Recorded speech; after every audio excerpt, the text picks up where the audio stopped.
This is Apostle Lance, and I want to thank you for tuning in. The Bible says in Ecclesiastes chapter 5, verses 4 to 5, that when you make a vow to God, do not delay to pay it, for God has no pleasure in fools. Pay what you have vowed. Verses 5, better not to vow than to vow and not pay. Bible is telling us that when we make vows, when we make pledges or promises, we must make sure that we do not delay to pay them, or we must make sure that we pay them.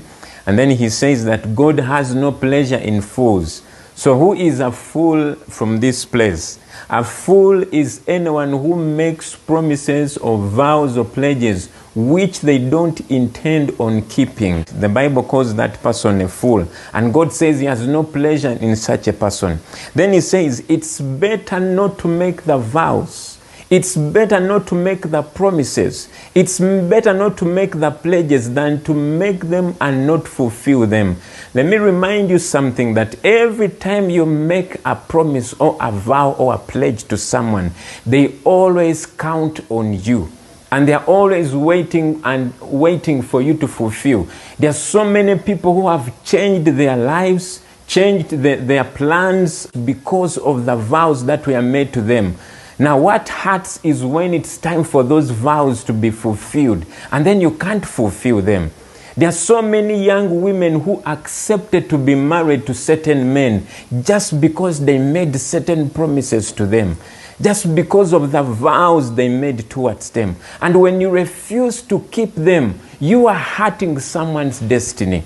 Now, the instruction here is simple, that we must always fulfill the vows which we have made, that we must always fulfill the promises which we have made towards each other. Whether you have made them in public or you have made them privately, make sure you pay them. What kind of husband are you? What kind of man are you who makes pledges or vows or promises to your wife and then forget to keep them or refuse to keep them? You promise that you will love her forever, and then you want to divorce her a few years down the road. Let me tell you, forever means forever. Forever is not 7 years, it's not 1 year, it is not 20 years. Forever is forever. If you have promised, if you have made those promises, make sure you fulfill them. And now we have another category of people who say that those vows are not godly. They are trying to dismiss them. They are trying to tell us that we should never make them. Now, my question to you is, what is marriage without vows? What is marriage without promises? The reason why we are committed to our marriages is because of the vows, of the promises that we made to each other. The Bible says in Malachi chapter 2 and verse 13, and this is the second thing you do. You cover the altar of the Lord with tears, with weeping and crying.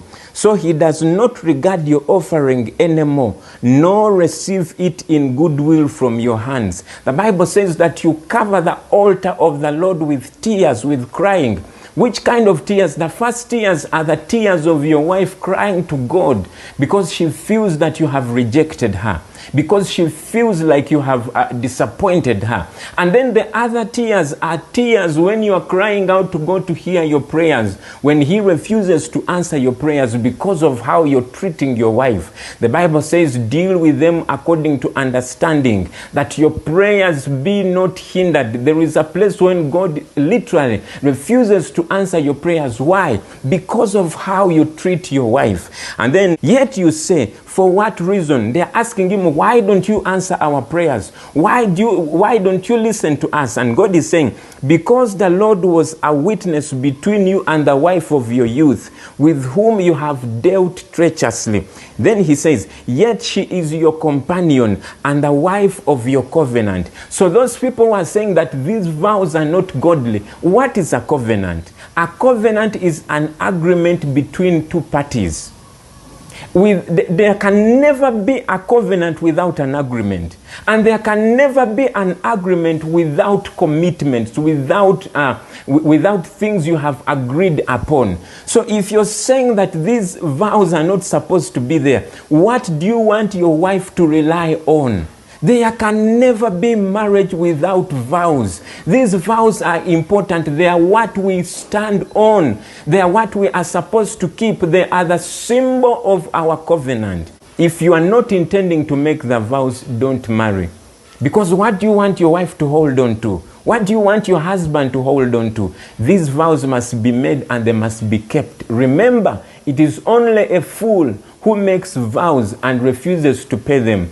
I believe you are not fools, so fulfill your vows. Stay blessed.